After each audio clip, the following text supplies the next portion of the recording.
Olá, pessoal, boa tarde, tudo bem com vocês aí? Então, pessoal, né, vamos hoje partir aqui para simular aqui, né, o nosso segundo encontro, que era para ter acontecido ontem.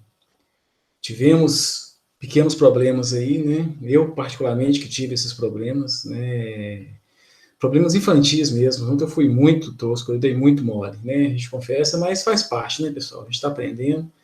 Se Deus quiser, agora a gente não comete mais esses erros, né? Mas o que aconteceu ontem foi que eu marquei uma reunião numa sala e acabei eu próprio acessando outra. E aí não entrou ninguém, né, para participar.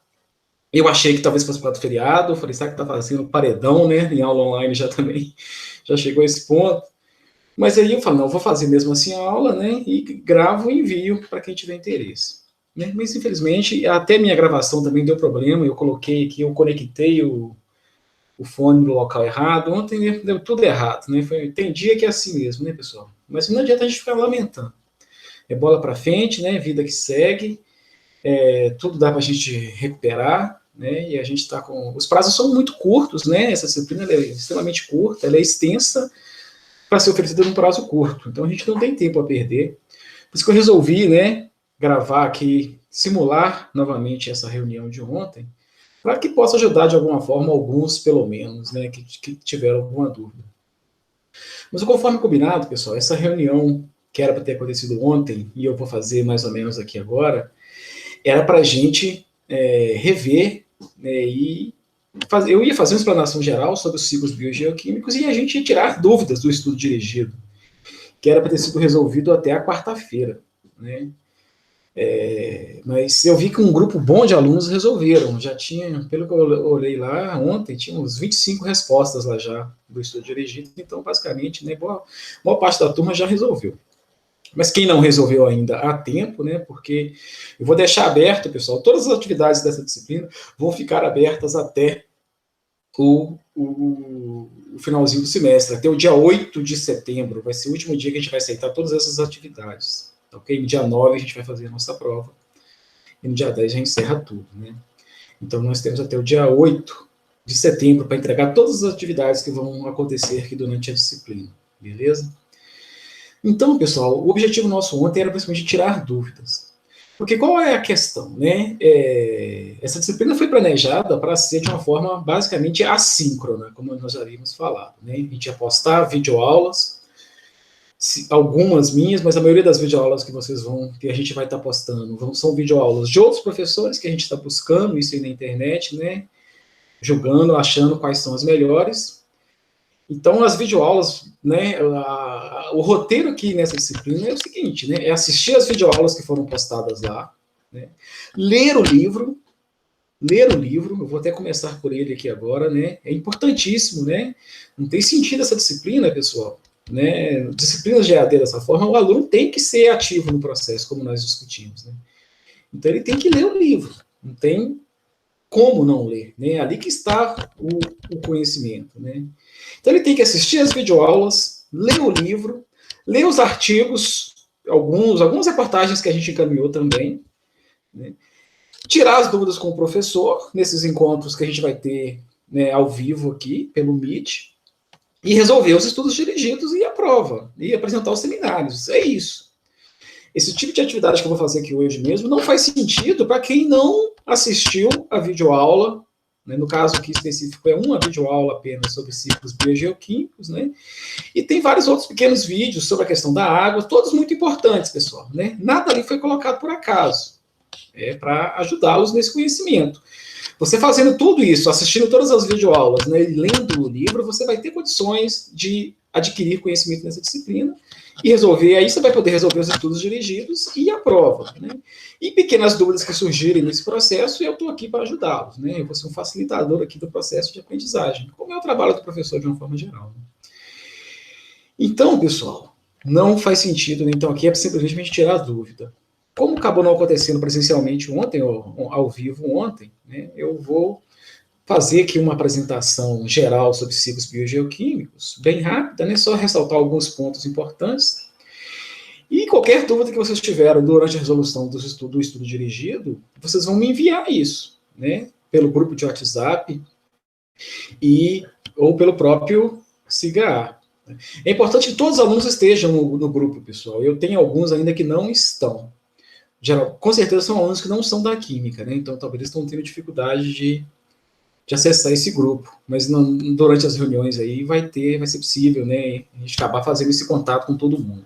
Beleza? Mas então, pessoal, eu quero começar apresentando aqui que vocês já viram lá no SIGA que já está, nossa avaliação já está marcada, pessoal. Nossa avaliação vai ser na quinta-feira que vem, no dia 20, né? E não tem como a gente adiar isso não, pessoal. As datas são essas mesmas, né? São 2 semanas de aula, uma avaliação, mais outras 2 semanas, uma segunda avaliação. E essa quinta semana vai ser a semana de fechamento, né? Onde a gente vai ter os seminários, entrega das notas e a finalização do conteúdo. Então, a nossa avaliação já é na quinta-feira que vem, que vai englobar toda essa parte de ciclos biogeoquímicos e a parte de poluição atmosférica, né? Já está tudo disponibilizado lá no SIGA. Então, vocês têm que cumprir isso aí, né? Para a poluição atmosférica, que já está também lá, é o mesmo roteiro, né? Assistir as videoaulas que estão lá, né? São várias, cada um vai tratar de um assunto específico, umas são mais gerais, mas é importante você assistir tudo aquilo, né? Ler o capítulo correspondente e fazer o estudo dirigido que está lá, beleza? Eu vou começar aqui apresentando o livro novamente, pessoal, não sei se vocês já entraram, como eu falei, né, é parte importantíssima aqui da disciplina, né, ler o livro e assistir as videoaulas, né. Eu vou abrir aqui na apresentação.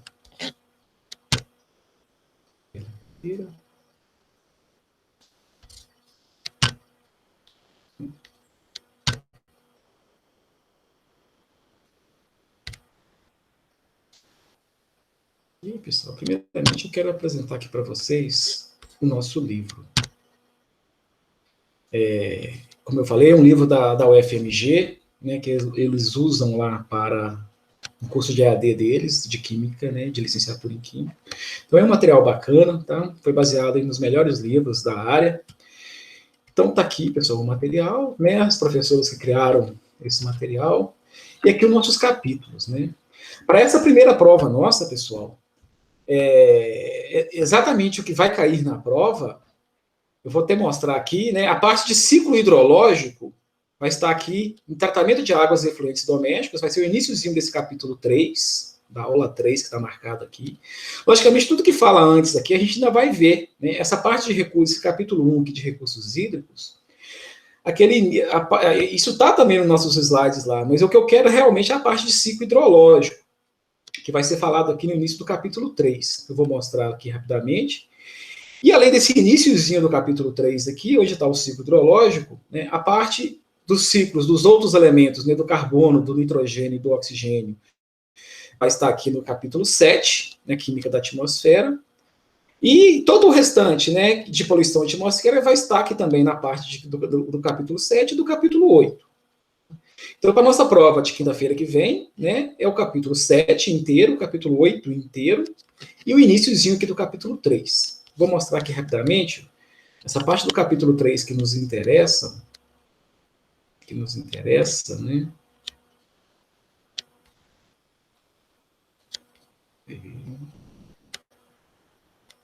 Que assim, rápido demais. Foi eficiente, né? Deixa eu passar aqui. É a aula 1. Então, esse iníciozinho aqui da aula 1, já podem ler, mas a gente vai cobrar isso realmente na parte de recursos hídricos, né? Que vai ser um próximo assunto nosso. Toda a questão de água, distribuição de água, né, a gente vai ver isso ainda, né, qualidade da água, né, a gente ainda vai ver. E a aula 2 vai falar da contaminação dos recursos hídricos, a gente também vai ver isso mais em detalhes, a gente já fala um pouquinho, né, nessa parte de ciclos, mas o que a gente precisa realmente, né, é a parte do ciclo hidrológico apenas.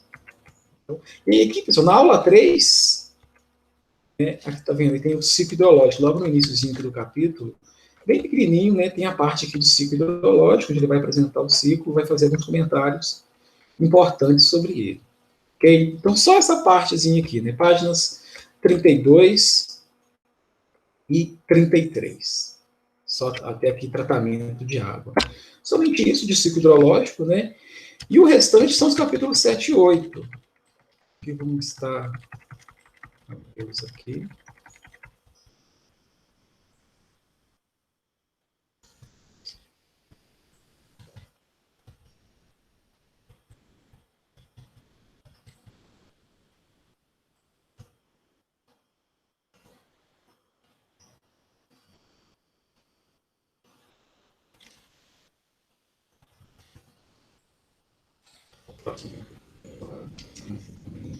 Falar demais. Então tá aqui, pessoal. No capítulo 7, né, Química da Atmosfera, ele vai apresentar. Ele vai falar da questão da atmosfera, é importante a gente conhecer, né, todas essas características da atmosfera, a parte de composição, né, e as transformações químicas. E das transformações químicas, ele vai citar os ciclos biogeoquímicos desses elementos gasosos, né, que estão na atmosfera, mas também fazem parte de seres vivos da superfície do nosso planeta. Então, vai ter aqui o ciclo do carbono, né,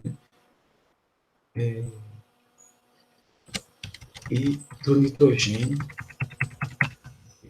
enxofre, e aí a gente não vai cobrar, tá? Aqui já começa a parte de reações fotoquímicas, isso é um assunto que a gente vai cobrar, da parte de poluição atmosférica. Então, somente a questão aqui do enxofre, tá? O ciclo do enxofre, vocês não precisam de ver. Mas aqui, né, a parte de reações fotoquímicas, sim, isso é importante, muito importante, né? E aí vem o capítulo 8, que é a poluição do ar e seus efeitos, onde vai estar falando desses principais problemas, dos principais contaminantes atmosféricos, né? E os principais processos, no efeito estufa e aquecimento global,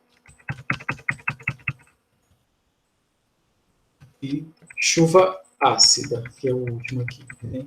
A parte de smog, o que não está aqui, particulados, estão todos, né, nas videoaulas. Então, isso é o material, pessoal. Vocês têm que ler isso, tá? Não é muita coisa, vocês perceberam aqui, né, que é bem resumido, não é muita coisa, é um material bom, de qualidade e bem didático, fácil de ler, ok? Não deixem de fazer isso, ok?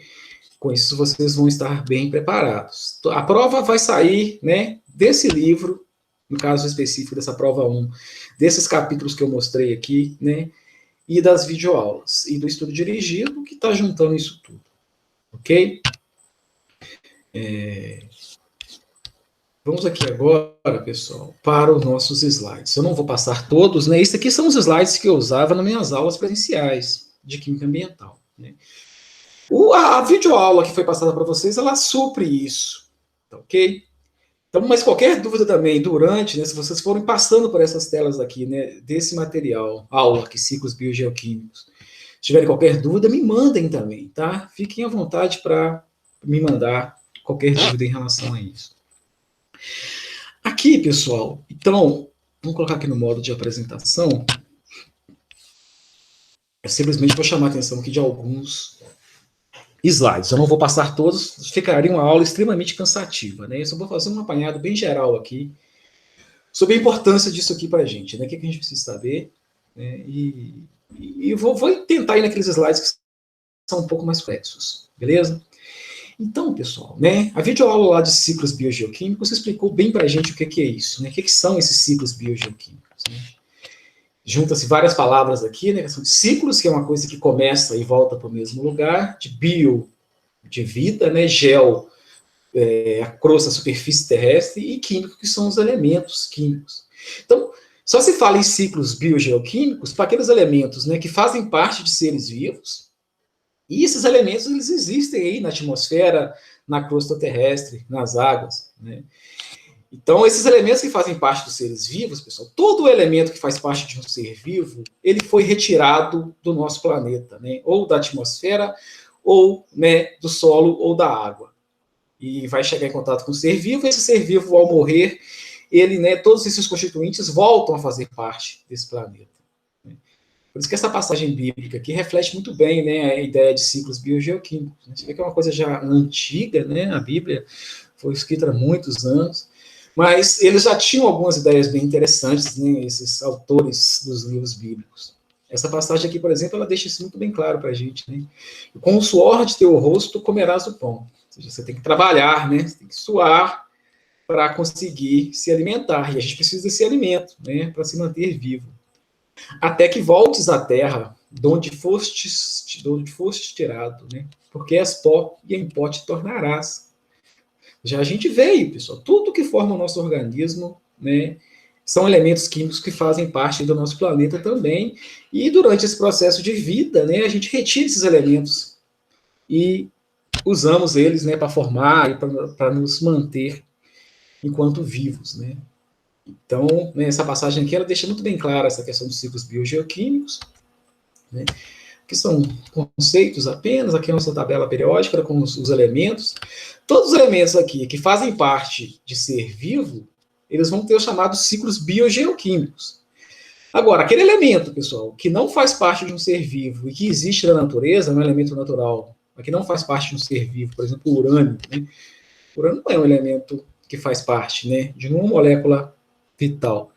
Mas ele tem um ciclo geoquímico. Biogeoquímico não, porque ele não passa por seres vivos. Ele tem um ciclo geoquímico. Quando nós vimos aí o carbono, o nitrogênio, o oxigênio, o fósforo, o enxofre, todos os elementos que fazem parte de seres vivos, eles vão ter um ciclo biogeoquímico. Eles vão estar constantemente sendo ciclados aí na natureza, né, e retornando para onde foram tirados. Beleza? Existem vários ciclos, a gente vai estudar aqui com mais aprofundamento, né? Somente o ciclo da água, o ciclo hidrológico, né? E os ciclos dos elementos gasosos, carbono, nitrogênio e oxigênio. A videoaula fala também do ciclo do fósforo, do enxofre, cálcio, magnésio e potássio, tá? A gente não vai cobrar isso. Do ponto de vista ambiental, tem alguma importância sim, né? O fósforo, o enxofre. Mas, de uma forma geral, pessoal, o mais importante para a gente são esses 4 mesmo que a gente vai estar estudando aqui, né? A água, carbono, nitrogênio e oxigênio. Ok? E os ciclos biogeoquímicos sempre vão envolver processos geológicos, que são lentos, processos biológicos, que são rápidos e intensos, né? Geológicos são lentos e menos intensos, né? E os compartimentos, atmosfera, solo, água e sedimentos. Então, os elementos, pessoal, eles são retirados, né? Se forem compostos inorgânicos, por exemplo, né, eles vão ser retirados das rochas calcárias, dos vários minerais que existem na natureza, né, que foram formados durante milhares de anos, né, por processos lentos e menos intensos. Se já for composto orgânico, né, que geralmente vai ser a tufa, o carvão, o óleo, né, que são oriundos de seres vivos, né, são organismos orgânicos que foram, né, que morreram, foram soterrados por processos químicos muito lentos, né, eles foram formando esses combustíveis muito usados, né, chamados combustíveis fósseis. Isso aqui são processos lentos. Por várias formas, esses processos, esses elementos que fazem parte desses compostos aqui, eles vão ser trazidos para cá, para o solo, para a atmosfera, para a água, para os sedimentos, né, via, por exemplo, queima de combustíveis fósseis, erosão, aqui também na erosão, o intemperismo, a formação de rochas sedimentares, vai retirar esses elementos daqui e trazê-los para esses compartimentos. Nesses compartimentos, pessoal, a vida que existe aqui, ela vai retirar esses elementos daqui e, né, e trazer para uma forma de vida. Essas formas vivas, né, quando elas morrerem, elas podem voltar a formar, né, petróleo, carvão, ou elas podem devolver esses elementos aqui para o solo, para a atmosfera, para as águas. Ok?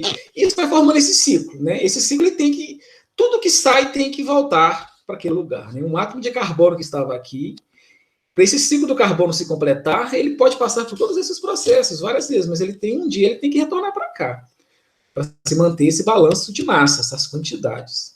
Ok? Isso é uma visão geral, né?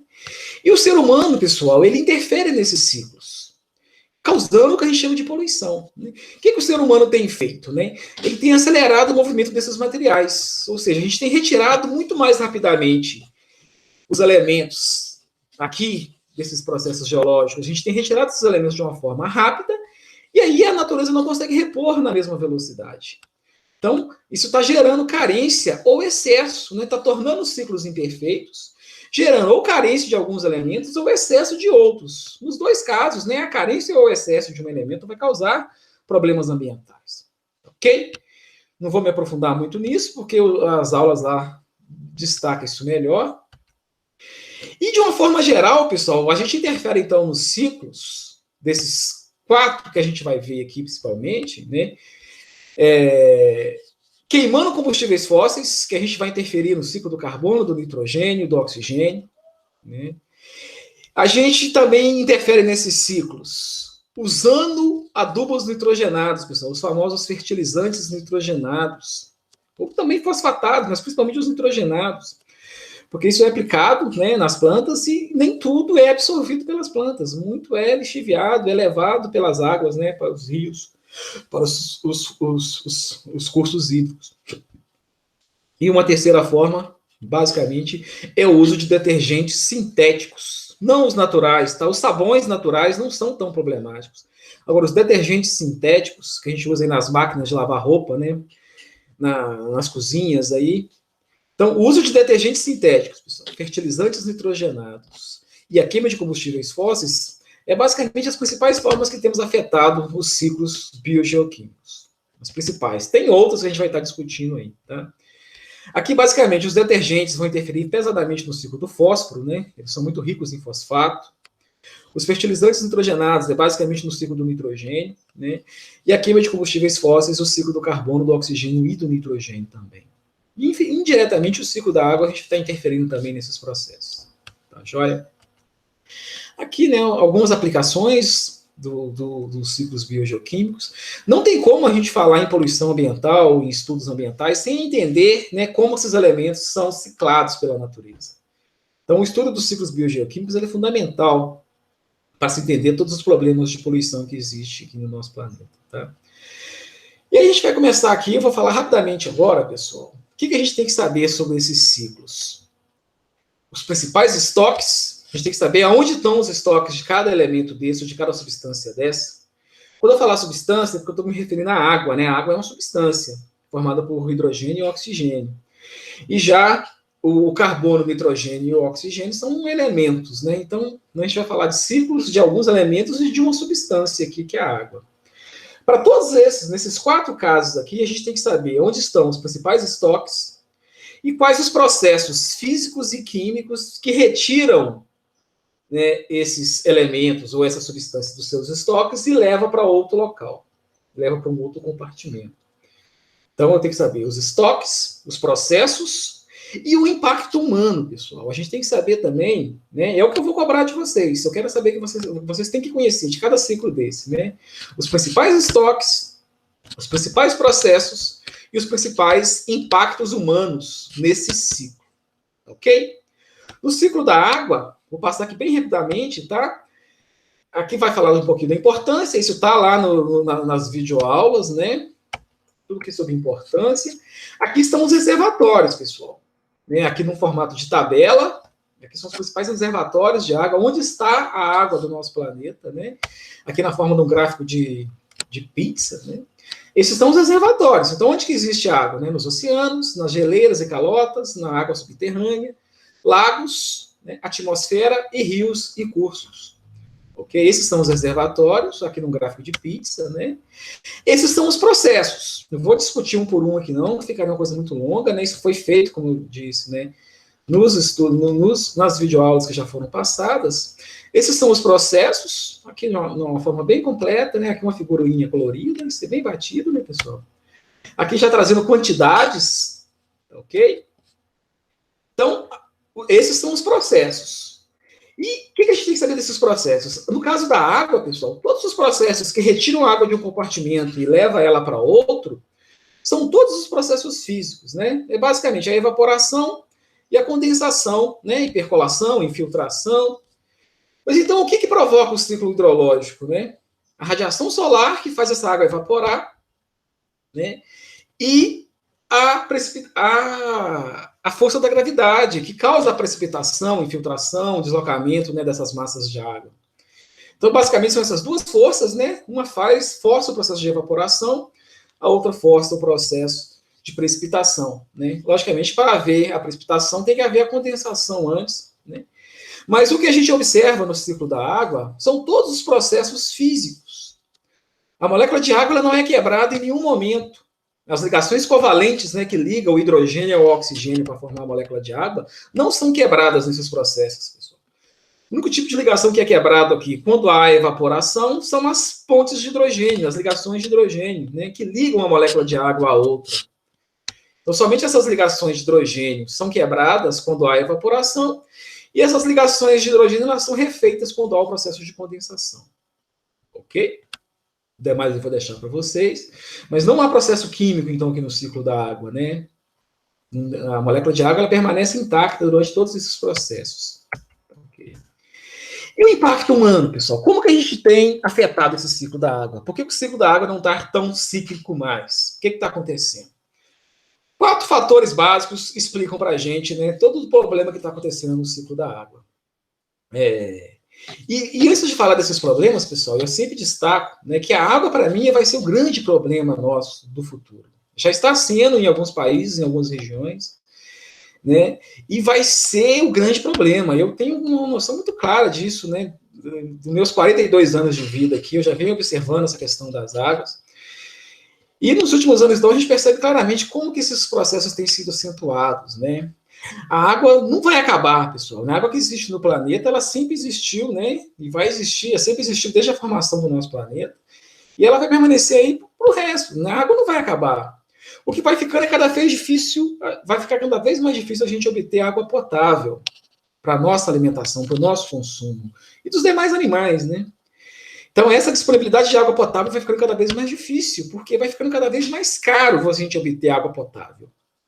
E vai chegar um ponto que a gente vai ter que recorrer à água salobra e à água salgada do mar. Isso já é feito em algumas regiões muito áridas, e vai chegar um ponto que a única água que vai sobrar, que a gente vai conseguir lidar com ela, vai ser a água do mar, tá? Eu tenho essa convicção. Porque as águas de rios está ficando cada vez mais poluída, mais difícil de ser tratada, né?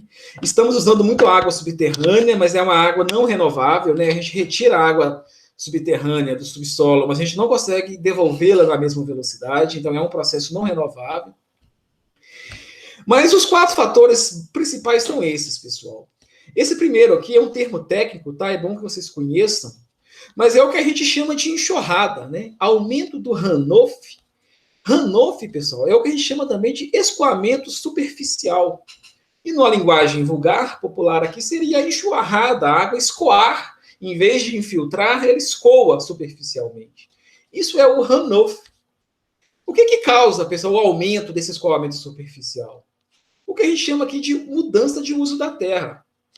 É basicamente o desmatamento, né? Porque o nosso planeta, basicamente, ele era todo coberto por algum tipo de vegetação, né, nos seus primórdios. E com o avanço da humanidade, a gente foi destruindo essas coberturas vegetais para construir estradas, né, cidades, plantações, né, umas monoculturas diversas aí. Isso a gente chama de mudança de uso da terra. E toda vez que isso é feito, pessoal, a gente retira uma cobertura vegetal natural de uma região para fazer qualquer outra atividade, você diminui a capacidade do solo de absorver água. Com isso, essa água ela não infiltra e, pelo contrário, né, ela vai percolar, ela vai deslocar superficialmente, causando o que a gente chama de enxurradas, né? Então, qualquer mudança de uso da terra, né, se você construiu, são necessários nas estradas, nas cidades, mas isso tudo está impactando, né? E as cidades e estradas, pessoal, são ainda piores, né, do que as estradas rurais, por exemplo, porque as estradas asfaltadas aí, elas absorvem ainda menos água, né? Nas cidades, então, isso vira um problema, né? A gente percebe todo ano problemas de enchentes aí nas várias cidades, em várias cidades, né? Por que está acontecendo essas enchentes? Porque a água não está conseguindo infiltrar no solo. E aí ela vai se deslocar superficialmente, né? E vai levando consigo. Aí vem um outro problema que a gente vai discutir mais à frente, que é a questão do lixo, né? Só vai agravando esse negócio. Mas a mudança de uso da terra, então, ela impacta significativamente o ciclo da água, porque ela prejudica a infiltração da água no solo. Tá? Um outro problema que tem acontecido, pessoal, é a questão da diminuição da disponibilidade de água devido ao consumo. O consumo agrícola é o principal consumidor, tem os slides lá na frente mostrando isso, tá? Também o consumo industrial, que é o segundo maior consumidor de água do planeta. E, por último, o consumo doméstico, o nosso consumo. Então, cada vez que passa, a gente está consumindo mais água. Aumento da população, né? Como nós já falamos. Então, a gente está consumindo mais água cada vez mais, numa velocidade cada vez maior, né? Isso está impactando o ciclo da água, né? A gente está tornando o ciclo imperfeito. Um terceiro fator, pessoal, e muito grave, é a questão da poluição da água. A gente vai ver isso em muito detalhe ainda, né, no decorrer da disciplina. Mas nós temos poluído cada vez mais as águas de rios e aquíferos, né, por efluentes agrícolas, domésticos e industriais. Talvez o principal poluidor que são os efluentes domésticos, né, que o Brasil praticamente a gente não trata-se esgotos, mal recolhe esgotos, né. E a maioria das vezes há uma rede coletora de esgotos, mas não há uma rede de tratamento. Então isso tudo é jogado nos rios, né. Resíduos industriais, então, né, demais nas grandes cidades tem um problema. As indústrias, elas são obrigadas a tratar esses resíduos, mas nem sempre isso é feito de uma forma eficiente, ou às vezes nem é feito, né? E os efluentes agrícolas, pessoal, aqui vai entrar, né, os agrotóxicos, que a gente vai estudar bastante, e todos os defensivos agrícolas de uma forma geral, e os fertilizantes, os adubos que a gente usa também, que isso acaba sendo levado para as águas dos rios e aquíferos, gerando problemas de poluição, interferindo no ciclo da água. E um quarto fator seria o confinamento da água em represas e barragens. Nós temos construído muitas represas, a gente represa rios, né, para três diferentes fins, basicamente, né? Para a questão de abastecimento de cidades, né? A maioria das grandes cidades, aí, elas têm grandes represas próximas. Você vê aqui em Belo Horizonte, né, tem a Lagoa dos Ingleses, tem várias outras lagoas que tem ali na região que são para abastecer a cidade. E aquela água é captada dali e ela vai para as estações de tratamento, né? Construir em São Paulo, em várias grandes cidades, aí a gente tem grandes represas próximas, né, que vai servir de abastecimento para essas cidades, né? A gente também constrói represas, o Brasil mesmo é forte nisso, né, para geração de energia hidrelétrica, Itaipu, Três Marias, a gente tem Furnas, né, a gente tem grandes hidrelétricas aqui no Brasil, mais recentemente aí hidrelétrica de Belo Monte. O Brasil tem essa vantagem, né, a gente consegue usar muita energia hidrelétrica, que não é a melhor de todas, mas é uma energia menos suja do que, por exemplo, né, a energia que a gente obtém dos combustíveis fósseis. Ok? E também a gente constrói represas para fins agrícolas, né? Muitas regiões do Brasil temos muito isso, principalmente na região Nordeste, norte de Minas, na região Nordeste, onde há grandes projetos, né, de agricultura baseados em irrigação. Essa água é retirada, então são feitas grandes represas para armazenar a água que vai ser usada na irrigação de culturas agrícolas. Como eu falei, até a agricultura é que mais consome água no nosso país, como está destacado nos demais slides aqui. Eu não vou destacar um por um aqui, não, pessoal, só de uma forma geral. Então, são esses 4 fatores. As explicações de cada um deles estão colocadas aqui no decorrer desses slides. Eu não vou me ater a um por um aqui, não. Todos eles. E o ciclo do carbono, oxigênio e nitrogênio, que já são elementos gasosos, né, mas extremamente importantes do ponto de vista ambiental, a gente tem que conhecer também os principais estoques, a importância, todos eles são importantes, né? Aqui está destacado por que eles são importantes, as apresentações também lá ressaltam isso. Tá? A gente tem, então, esse aqui, por que o carbono é importante? Porque ele forma a vida, a base das moléculas orgânicas, né? É o carbono, ele é base também das moléculas energéticas, que nós usamos como açúcares e lipídios, e também que a indústria, o planeta de uma forma geral usa, né, que são as fontes energéticas, como petróleo, carvão, gás, tudo é baseado em carbono. A gente vai ver que o ciclo do carbono está diretamente relacionado à regulação do clima, pessoal, aos chamados gases estufa, CO2 e metano, isso vai ser discutido especificamente em unidades à parte, tá? Então, o principal problema ambiental relacionado ao ciclo do carbono é o efeito estufa. E a gente vai perceber, pessoal, com o decorrer da disciplina, que o efeito estufa em si não é um problema ambiental. O problema ambiental relacionado aqui a gente chama de aquecimento global, que é uma exacerbação do efeito estufa. É o efeito estufa ficar muito forte. Isso vai ser discutido mais à frente. Tá? Os principais estoques, pessoal, de carbono estão todos destacados aqui. Aí vocês podem ver as quantidades que estão em gigatoneladas de carbono. Vocês vão ver onde estão os principais estoques de carbono. A gente vê que tem carbono na atmosfera, no fundo do mar, né, abaixo tem o chamado pré-sal. A gente tem petróleo nos vários compartimentos aí, né? A gente tem petróleo, carbono, né, na forma de petróleo, de óleo, de carvão, e em outras formas. Esses são os estoques. E aí vai haver processos que vão retirar esse carbono desses estoques e levar para um outro. E no caso do ciclo do carbono, né, os principais problemas aqui é que a gente retira carbono, né, carbono fóssil que está nas profundezas aqui, no solo, né, e nas profundezas dos oceanos, e também na superfície. A gente retira esse carbono que está fixado aqui e leva ele para a atmosfera, quando a gente queima combustíveis fósseis. Esse é o principal problema do ciclo do carbono, a gente vai estar vendo aqui à frente. Mas tá ok? Aqui são os estoques, os processos de retirada e reposição. Porque se é um ciclo, tem que retirar, Mas, de alguma forma, isso tem que voltar para aquele local onde ele saiu. E aqui, em termos de reações, pessoal, a gente...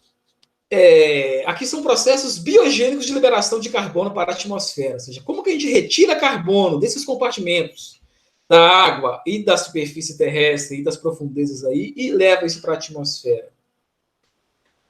Uma primeira forma é a respiração dos seres aeróbicos. Todo ser vivo ele tem que respirar. Todos os seres vivos aeróbicos, né? Mesmo plantas e animais se enquadram aqui. A gente usa a biomassa, que é a energia metabólica, pessoal, que são principalmente carboidratos, né? É uma reação de combustão, né? Essas moléculas energéticas que eu estou chamando aqui, né, de biomassa, né, ela reage com o oxigênio e forma CO2, água e energia. A gente faz isso para obter energia. Mas quando a gente respira, a gente está tirando o carbono daqui da superfície e transformando ele numa molécula gasosa, que vai para a atmosfera. Aqueles seres vivos que não conseguem respirar, né, que não usam oxigênio para gerar energia, são chamados anaeróbicos, né? Eles já fazem, né, o que a gente chama de fermentação. Eles pegam essa biomassa energética e transformam em CO2 e metano e energia. Então, aqui que é a origem do metano, né? Tanto o metano quanto o CO2, como nós já falamos, são os principais gases do efeito estufa, que causam o aquecimento do planeta. Bem, isso é biogênico, pessoal. Isso são seres vivos que fazem isso, né? Então, independente de existir ser humano ou não na Terra, isso estaria acontecendo. Agora, isso aqui é típico do humano, são chamados processos antropogênicos, que é a combustão, pessoal, a queima de material fóssil, dos combustíveis fósseis, e do material renovável, lenha, o etanol entraria aqui, né? Os biocombustíveis, qualquer material vegetal renovável, né? Mas se a combustão, pessoal, qualquer coisa que eu queimar vai estar causando isso aqui, né? Muito parecido com a respiração, né? Essa molécula energética que está no combustível fóssil ou no renovável, também ela vai sofrer uma reação de combustão e vai formar CO2, água e energia. Da mesma forma, essas moléculas, né, que estão aqui na nossa superfície, vão ser levadas para a atmosfera, ou seja, estão sendo retiradas de um compartimento e levadas para outro. Para o ciclo se completar, isso teria que voltar, né? Mas esses são os principais efeitos. Como é que a gente retira carbono aqui da nossa superfície terrestre e leva isso para a atmosfera? Né? É respirando, fermentando e combustão, queimando coisas. Beleza? E como que a gente devolve CO2 para a atmosfera? E como que a gente retira, pessoal, CO2 da atmosfera? Desculpe, né? Esses três processos aqui são processos de liberação, de retira da superfície e leva para a atmosfera. Aqui já são processos de retirada do CO2 da atmosfera para trazer para a nossa superfície. Isso a gente chama de fixação, né? Eu estou tirando alguma coisa da atmosfera e fixando ele aqui na superfície terrestre ou aquosa. Como que isso é feito, pessoal? Dois casos básicos, né? O principal deles, a gente não existiria vida na Terra se não fosse isso, né? É a fotossíntese. Através da fotossíntese que é realizada aí pelos autotróficos, né? Principalmente pelas plantas e algas, esse CO2 da atmosfera gasoso ele é retirado e convertido em biomassa, que vai ficar aqui na superfície terrestre. Então, eu estou tirando o carbono da atmosfera e trazendo ele para a superfície terrestre. Então, é um processo, né, contrário ao que nós falamos anteriormente. Isso tem que acontecer, tá, para balancear esse ciclo. E um outro processo, pessoal, que retira bastante carbono da atmosfera é a dissolução da água líquida, né? O CO2 ele se dissolve em água. Então, o CO2 gasoso ele se torna aquoso. A água consegue dissolver uma certa quantidade de CO2, não muito. Essa molécula é uma molécula polar, né? Ela não se dissolve tão bem em água, mas uma pequena quantidade se dissolve. E o CO2, uma vez dissolvido em água, ele sofre reações, pessoal, do tipo ácido-base. Ele pode, né, reagir com a água e formar o ácido carbônico, ser um ácido realmente. Por ser um ácido, então ele vai liberar prótons nesse ambiente aquoso, liberando íons bicarbonato e também até íons carbonato. E nas águas, pessoal, como isso tudo, né, está cercado por rochas, principalmente rochas sedimentares, rochas calcárias, essas rochas calcárias também elas se dissolvem e liberam carbonato. Então, esse equilíbrio aqui, ele existe em qualquer sistema aquoso, né? Em qualquer sistema aquoso você vai ter a prevalência, né, de CO2 gasoso, você vai ter íons bicarbonato e carbonato, e também rochas calcárias, né? O que vai prevalecer no meio vai depender do pH desses compartimentos, né? Se for uma água de compartimento muito ácido, a gente vai ter já muito CO2 realmente.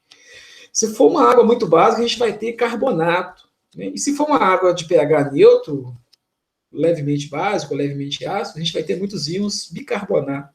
A gente vai ver que é um dos principais íons que fazem parte das águas é o íon bicarbonato. Porque o pH sempre está na faixa meio que neutro, né, nos oceanos, nas águas aí. Então ele tende a ficar, né, dessa forma, né, na forma de íons bicarbonato. Então, querendo ou não, quando essas reações acontecem, né, nesse sentido para cá, a gente está retirando o carbono da atmosfera e trazendo ele para um ambiente aquoso. Então, é um processo de retirada de CO2 da atmosfera também. Tá, ok? E o impacto humano, pessoal? Como que a gente consegue impactar esse ciclo do carbono? É bem tranquilo para a gente entender isso, né? De uma forma geral, só olhando aqui as reações, né? Combustão. Então, quanto mais eu queimo o material, mais eu agilizo esse processo aqui, né, de retirada do CO2 da superfície terrestre e levá-lo para a atmosfera. Então, quando eu faço qualquer queimada, eu retiro o carbono da superfície terrestre e levo para a atmosfera. E, logicamente, eu vou aumentar a concentração desse composto na atmosfera. No caso, aqui, principalmente do CO2. Tá? Quando eu faço uma queimada, retiro a cobertura vegetal, logicamente também a fotossíntese vai diminuir, né?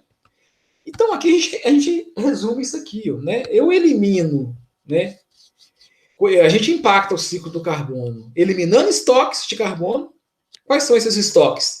Todo esse carbono que está armazenado na forma de combustíveis fósseis e todo o carbono também que está na superfície aqui, na forma de cobertura vegetal, no solo. Né? Então, uma queimada, por exemplo, está sendo mostrado aqui, né, que é um desmatamento que depois foi acompanhado por uma queimada. Né? Nessa época é muito clássico isso, acontece demais, né? Um problema ambiental terrível. Eu estou afetando o ciclo hidrológico aqui, porque eu mudei o uso da terra, tá vendo? Tirei a cobertura vegetal, diminuí a capacidade de infiltração aqui dessa região. E, além disso, todo o carbono que estava aqui, ele está sendo liberado para a atmosfera na forma de CO2, principalmente, devido a essa queimada. Então, eliminando estoques, né? Quando eu faço mudanças de uso da terra, eu estou eliminando estoques. Quando eu faço consumo de combustíveis fósseis, que está sendo representado aqui embaixo, eu também estou eliminando estoques. Ok? Então, esse é um problema.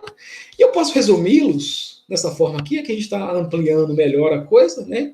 Os principais impactos humanos, né? As principais mudanças no ciclo global do carbono causada pelo ser humano está na mudança de uso da terra e na decomposição da matéria orgânica do solo, essa é a eliminação de estoques aí, né? E no consumo de combustíveis fósseis. E também, pessoal, um outro fator que está sendo colocado aqui é a decomposição de resíduos da economia, principalmente o nosso lixo.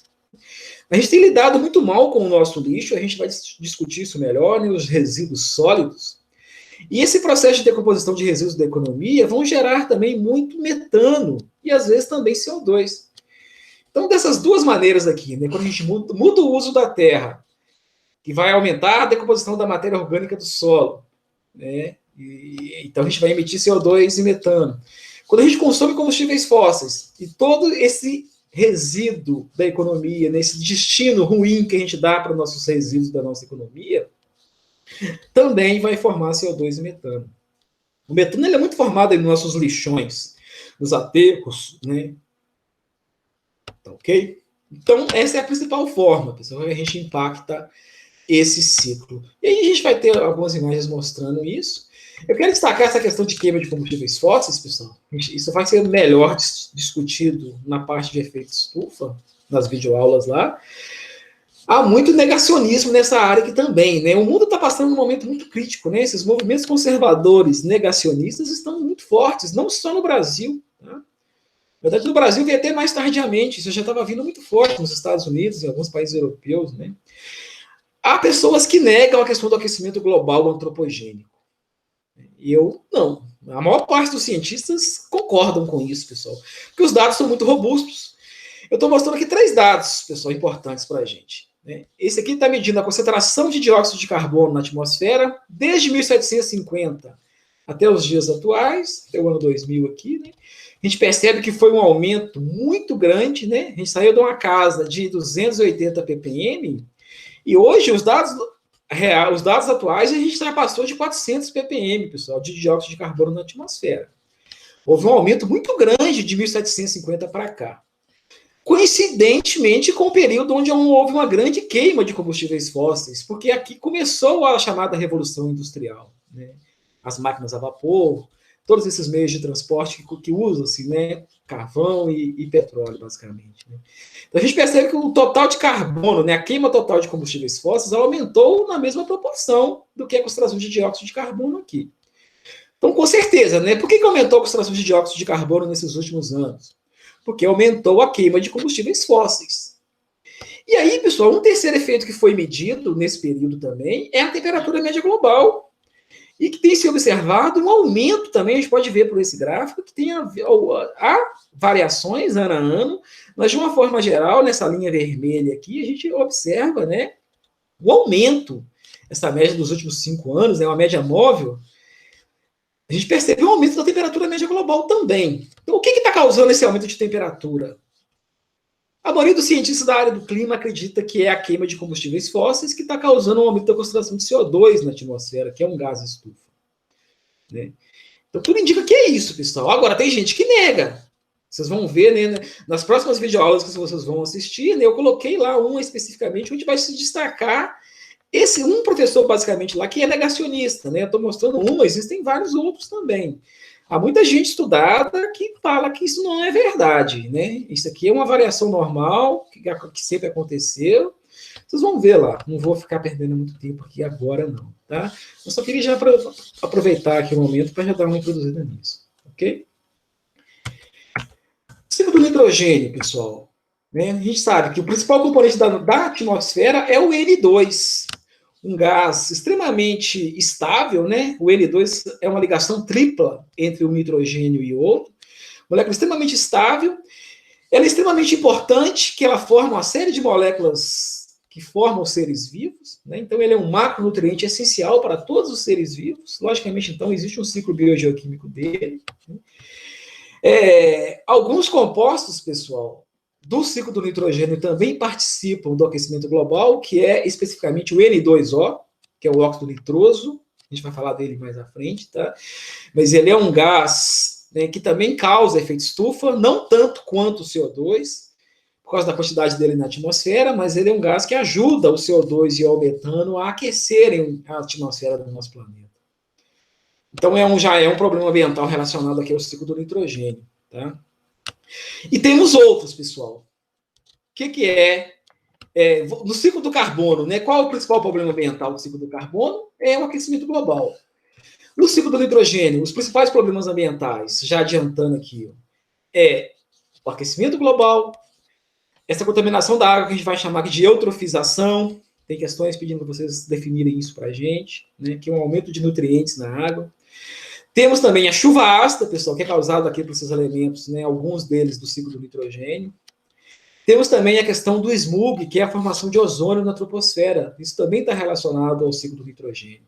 Então, são os problemas ambientais, né, relacionados ao ciclo do nitrogênio. Como falei, é importante a gente saber também, né? Estoques, problemas ambientais e processos. Voltando aqui no ciclo do carbono, só para a gente fechar, que eu não vou voltar aqui mais, né? O ciclo do carbono, ó, a gente viu importância, que está aqui, estoques e processos de retirada e reposição. Okay? O ciclo do nitrogênio é a mesma coisa. Né? Importância, problemas ambientais, estoques. O grande estoque de nitrogênio está na atmosfera. Não poderia deixar de ser, né? Muito nitrogênio na atmosfera. Mas temos também nitrogênio em outros compartimentos, onde há vida há nitrogênio, também há em sedimentos, né? No solo, na biomassa marinha. E os processos, pessoal, que estão mostrados aqui em inglês, mas todos eles vão ser destacados nos próximos slides aqui, tá? Como que esse nitrogênio ele sai de um compartimento desse e retorna para ele depois, né? É o que a gente tem que saber. E o foco aqui, como o principal estoque é a atmosfera, a gente tem que entender como que esse nitrogênio sai da atmosfera e como ele retorna, ok? De uma forma geral, pessoal, a gente retira ele da atmosfera principalmente por fixação biológica, que é um processo biológico, uma fixação causada pela radiação solar, que é também um processo natural, um processo antropogênico, que é a fixação industrial, que a gente vai discutir bem, Dessas três formas, a gente consegue retirar nitrogênio da atmosfera. Tá? Fixação industrial, também as reações de queima. A gente vai ver, quando a gente queima coisas, a gente sempre está interferindo no ciclo do nitrogênio. Tá? Também. Então, quando a gente queima, fixação pela luz, fixação biológica e fixação industrial. E como que a gente devolve, pessoal? São as chamadas reações de denitrificação. E eu já adianto que esses processos de denitrificação e a fixação biológica são feitos por pouquíssimos micro-organismos que vivem aí no solo, alguns em simbiose com plantas, outros de vida livre, mas são pouquíssimas coisas, né, que conseguem organismos vivos que são fundamentais, tá? Se acabar esses organismos que fazem fixação biológica e que fazem a denitrificação, né, a humanidade está enrolada, porque o ciclo do nitrogênio vai ser tremendamente afetado. Tá? Mas em termos de processos, então temos aqui, né, o nitrogênio, pessoal, ele sai da atmosfera, né, existem micro-organismos que fazem essa fixação biológica, e aí vão formar-se depósitos de amônio, de amônia, né? Esses depósitos de amônia e amônia também, eles vão, né, esse é o destino de todo o nitrogênio, pessoal, que está nos seres vivos que vão morrer. Tá? E esse nitrogênio, na forma de amônio e de amônia, ele é assimilado pelas plantas. O N2 não, pessoal, mas o amônio e a amônia sim. E aí, né, uma vez que ele faz parte de seres vivos, né, vai fazer parte dessas cadeias alimentares aí, quando esses seres morrerem, ele volta para aqui. Tá? Mas voltando aqui, né, esse nitrogênio na forma de amônia e um amônio, né, eles podem passar por processo de nitrificação até formar o nitrato. O nitrato é a principal forma que eles são assimiláveis também pelas plantas, né? E também esse nitrato, né, ele pode ser assimilado pela planta, ele pode ser convertido por processos de denitrificação. E esses processos de denitrificação, eles nunca formam somente N2, eles costumam formar também o N2O, o óxido nitroso, que é um gás estufa. E é um gás formado por processos biológicos, a gente pode perceber aqui. Ok? Então, esses são os processos de nitrificação e denitrificação. Ok? Em termos de processos químicos aqui, pessoal, a fixação do nitrogênio atmosférico, como que ela acontece? Como que a gente retira o nitrogênio da atmosfera e traz ele para a nossa superfície? Um processo é a descarga elétrica, onde o N2, por descarga elétrica, pessoal, ele é convertido em átomos de nitrogênio reativos, que podem reagir com átomos de oxigênio reativos e formar o óxido de nitrogênio. Isso aqui é o que a gente chama de uma reação fotoquímica, que é assunto dos próximos conteúdos aí, né, da poluição atmosférica. Isso é uma reação fotoquímica produzida pela luz. O NO, que é o óxido de nitrogênio, uma vez formado, pessoal, rapidamente ele se converte em NO2, que é o dióxido de nitrogênio. Esses dois, a gente sempre fala deles juntos, é os NOx, óxidos de nitrogênio. Tá? Então, essa é a descarga elétrica. Ela consegue fixar nitrogênio. Logicamente que a escala disso é pequena, pessoal. Pouco nitrogênio é fixado por meio de descarga elétrica. Mas toda vez que há uma chuva, esse processo acontece. Ok? Um segundo processo, pessoal, de fixação de nitrogênio importante, por causa das poluições que a gente vai ver aí, é a combustão. A combustão nós vimos lá no ciclo do carbono, né? Um combustível reagindo com oxigênio, formando CO2 e água. Só que essa combustão, pessoal, que a gente coloca aqui, é uma reação teórica. Né? E as reações químicas que a gente representa assim, nem sempre elas acontecem na prática dessa mesma forma. Né? A reação real, geralmente, há reações concorrentes, reações paralelas. Isso acontece nos processos de combustão. Tá, ok? As reações nunca são completas. A combustão também. Então, quando acontece qualquer queima, pessoal, pode ter certeza o que acontece. Na prática, na realidade, é isso aqui. O combustível, né, que vai ser queimado, pode ser um combustível renovável ou um combustível fóssil, ele vai reagir com o ar. Ele não reage com oxigênio puro, porque a fonte de queima sempre é o ar, né? Esse oxigênio ele é retirado do ar. Mas não podemos esquecer que o ar ele é composto de oxigênio, 21%, nitrogênio, 78%, e gases minoritários, né? Mas o ar que vai entrar na queima. Então, o nitrogênio também vai participar desse processo. O que vai ser produzido na combustão real são gases. Vários gases, não somente o CO2.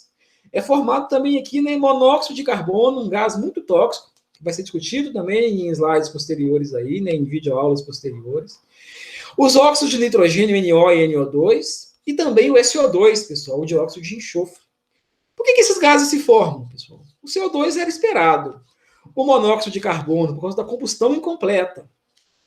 O NO e o NO2 é por causa dessa reação paralela aqui, pessoal, que acontece.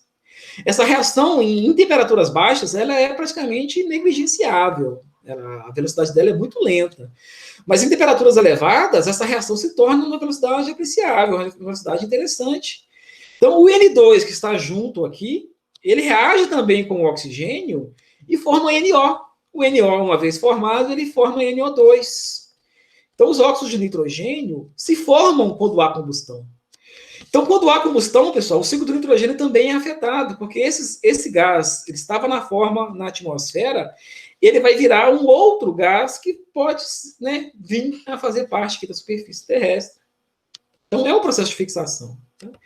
E o enxofre, por que aparece SO2 aqui? Que acontece também uma outra reação paralela, porque os combustíveis que nós usamos, geralmente, eles contêm muito enxofre, pessoal. Vocês percebem, por exemplo, o óleo diesel que é consumido aqui no Brasil. Né? Hoje em dia tem chamado lá o óleo diesel S10, que ele é mais caro. Antes do S10 existiu o S50.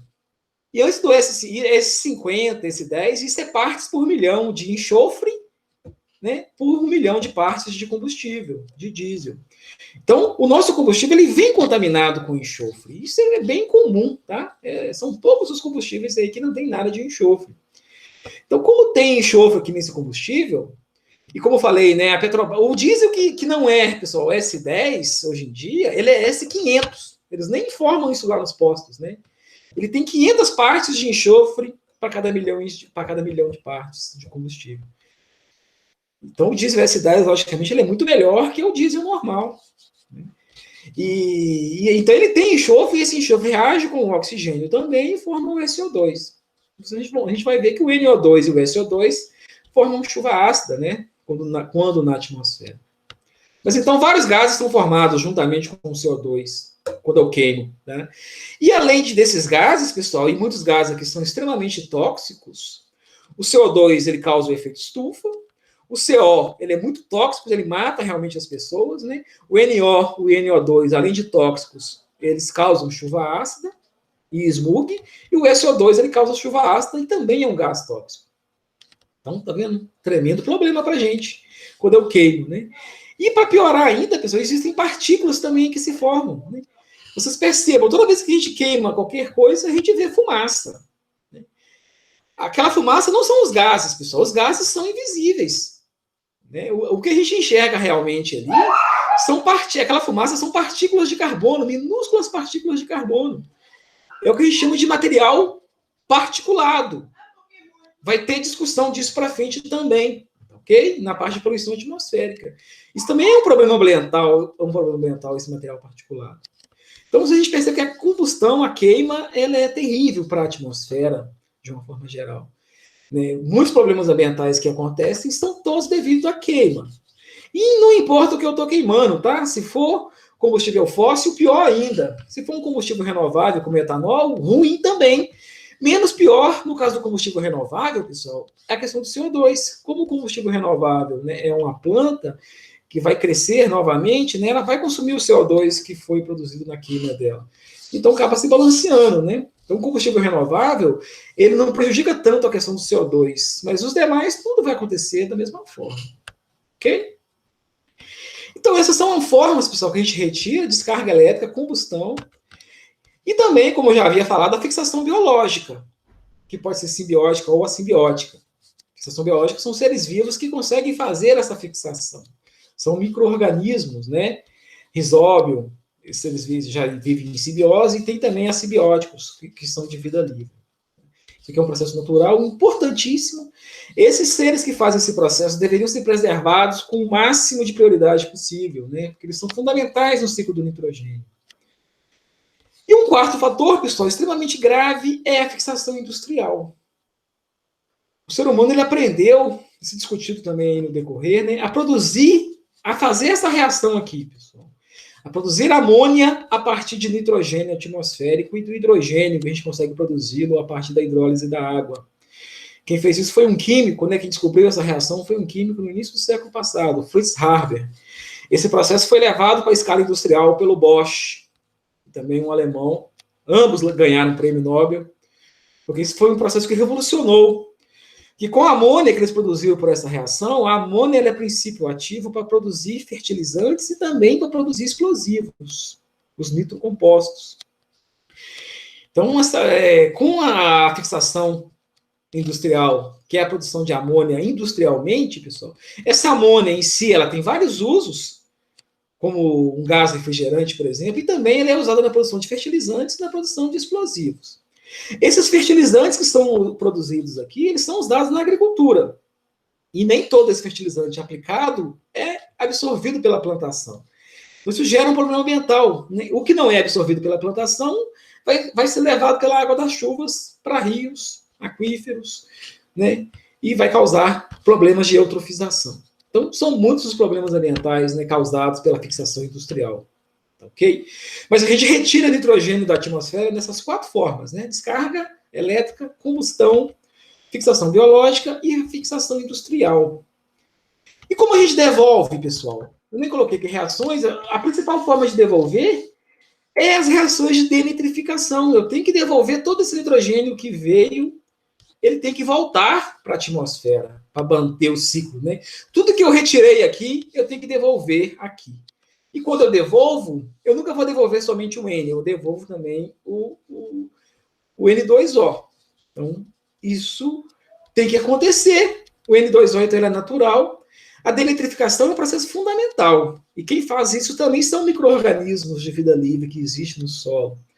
Então, são fundamentais também, pessoal. Se não existir os organismos que fazem esse processo, isso vai parar aqui, né? Vai parar aqui. Não vai haver essa devolução, o ciclo vai ficar acíclico, né? E vai gerar problemas ambientais ainda maiores. Ok? Resumindo, então, de uma forma geral aí, né? E como que o ser humano impacta esse ciclo? Eu já falei que de duas formas aqui que não são naturais. A combustão, a queima, eu estou afetando, e a fixação industrial. Tudo isso é provocado por nós, humanos, né? Então, isso são os impactos que a gente pode fazer, né? Então, a principal forma que a gente afeta o ciclo do nitrogênio é a fixação industrial, seguida, né, do uso desse nitrogênio fixado industrialmente como fertilizante. Então, aqui que vem um problema ambiental, tá? O problema ambiental não é eu fixá-lo, é eu usá-lo como fertilizante, e aí esse fertilizante que não é absorvido pelas plantas. Isso gera problema, né? E um segundo processo é a queima de matéria orgânica. Então, toda vez que eu queimo, eu estou afetando o ciclo do nitrogênio, como nós vimos aqui. Beleza? Esses são os principais processos. Vou passar aqui agora rapidamente. Tudo foi falado lá atrás, e aí vocês podem ler com calma, né? Aqui alguns gráficos, algumas informações que confirmam o que nós falamos lá atrás. Tá? E a queima de biomassa. Só chamar a atenção aqui na queima de biomassa, pessoal, isso vai ter videoaulas explicando isso. Isso aqui também é uma reação fotoquímica, né? E nós falamos que os óxidos de nitrogênio, eles fazem parte de um fenômeno chamado smog fotoquímico. E quem causa o smog é o ozônio. O que tem a ver óxido de nitrogênio com ozônio? Indiretamente, pessoal, os óxidos de nitrogênio são convertidos em ozônio aqui na troposfera. Isso é um problema, né? É o chamado smog. A gente vai discutir isso, né, em videoaulas específicas, mas aqui está mostrando uma reação fotoquímica que faz com que o ozônio, os óxidos de nitrogênio sejam indiretamente convertidos em ozônio. Por isso que, né, um dos problemas ambientais do ciclo do nitrogênio é o smog. Ok? Aqui um resumo total, né, com todas as reações e os processos e os impactos humanos, tá, no ciclo. E para finalizar o ciclo do oxigênio, pessoal, a gente sabe que o oxigênio é fundamental para a vida. A proporção que existe na natureza, né, ela demorou milhares de anos para chegar a esses 21% na atmosfera. Tá? Essa concentração é vital, ela não pode nem aumentar muito, nem diminuir. Pessoal. Se diminuir, vai faltar oxigênio para nós. E se aumentar muito, né, vai aumentar muito os processos de queima, até mesmo a queima espontânea. Se a atmosfera nossa fosse muito rica em oxigênio, muito mais do que as coisas pegariam fogo aqui na nossa superfície quase que espontaneamente. Qualquer coisinha está queimando tudo. Porque ele é um gás comburente, né? Então, essas proporções elas têm que se manter. Então, o principal reservatório de oxigênio vai ser a atmosfera, e a gente vai estar retirando o oxigênio da atmosfera e temos que devolvê-lo. Né? Como que a gente retira, pessoal, o oxigênio da atmosfera? Atividade respiratória. Toda vez que a gente respira, né, a gente retira o oxigênio da atmosfera.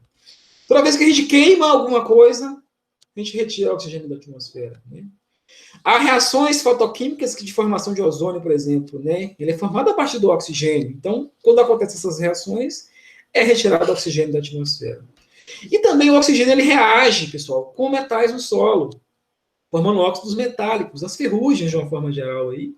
Isso também são processos de retirada, ok? E como que a gente devolve, pessoal? De uma única forma, tá? Que são as reações de fotossíntese. É a fotossíntese que a gente devolve. Assim, e para retirar também, o oxigênio ele se dissolve na água. Existe uma quantidade de oxigênio dissolvido em água, que não foi mostrada aqui, que também impacta um pouco, né? Então, são 5 formas diferentes de retirar, mas somente uma de devolver, que é a fotossíntese. Então, esse slide mostra isso para a gente, né? Somente, né, os indivíduos produtores que está sendo mostrado aqui, né, que são os heterotróficos, os autotróficos, desculpe, né, as plantas e algas, que fazem a produção de oxigênio. Eles próprios produzem, mas também retiram, né? Todos os organismos decompositores, como fungos, né, só retiram, né? Todos os demais consumidores, né, os heterotróficos, retiram. As reações de combustão, as reações de formação de ozônio e as reações de oxidação, todas elas retiram o oxigênio da atmosfera. Então, esse balanço aqui, então, né, o que está em verde aqui, ele tem que suplantar todas as retiradas para manter constante a concentração de oxigênio na atmosfera. Ok? Aqui mais algumas representações, tá?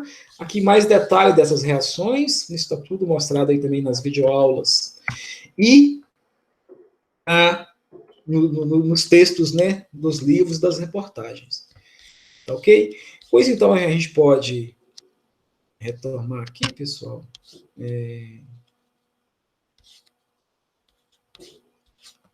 Deixa eu retomar. Aqui a apresentação. Ok, retomando aqui então, só para a gente concluir. Então eu fiz aí um breve apanhado. Espero que tenha ajudado vocês a entender bem essa questão dos ciclos biogeoquímicos. E destacando que o meu papel aqui, pessoal, eu pretendo gravar videoaulas específicas de alguns assuntos que eu não encontrar uma boa videoaula na internet, mas daquelas que eu encontrar, eu vou disponibilizar e vocês precisam de assistir, pessoal. Esse papel de vocês aí não tem como suprir isso, né? Vocês têm que fazer o papel de vocês, que é estudar todo o material, ler todo o material que for para ler e assistir as videoaulas que forem para assistir, né? E aí, na área de resolução, né, dúvidas que surgirem durante essas leituras, né, durante as videoaulas, e durante a resolução dos exercícios, vocês vão trazer para mim essas dúvidas, né, dos mais diversos canais, via o WhatsApp, né, via o SIGA, via e-mail, vocês vão trazer para mim essas dúvidas e a gente vai estar discutindo e resolvendo essas dúvidas, tá? Espero que tenha ajudado, que muitos já resolveram o estudo dirigido, talvez tenha alguma questão que não esteja correta lá, vocês corrijam. Quem ainda não resolveu, espero que eu ajude, né? O que eu falei aqui ajuda um pouquinho, né? E aqui também eu já fiz uma breve, né, uma revisão para a nossa prova. Ok, pessoal? Um bom final de semana para vocês aí, né? Aproveitem esse restinho de feriado, um feriado meio tosco, né, pra gente, nesses momentos, mas é um feriado, tá? Aproveitem bastante. E na segunda-feira a gente tem um novo encontro, pessoal. Mas vai ser encontro para tirar eu devo apresentar algum assunto. Eu ainda vou criar lá ainda o link, né? Agendar a reunião e mando para vocês pelo cigarro. Okay? Mas todo o material que seria postado a respeito de poluição atmosférica já está lá. Então, mandam ver aí, né? Aproveitem esses dias, estudem bastante. Que na sexta-feira, na quinta-feira que vem já é a nossa primeira prova. Beleza? Estamos à disposição para qualquer dúvida e agora espero que tenha dado certo, tá? Vou disponibilizar essa gravação aqui para vocês.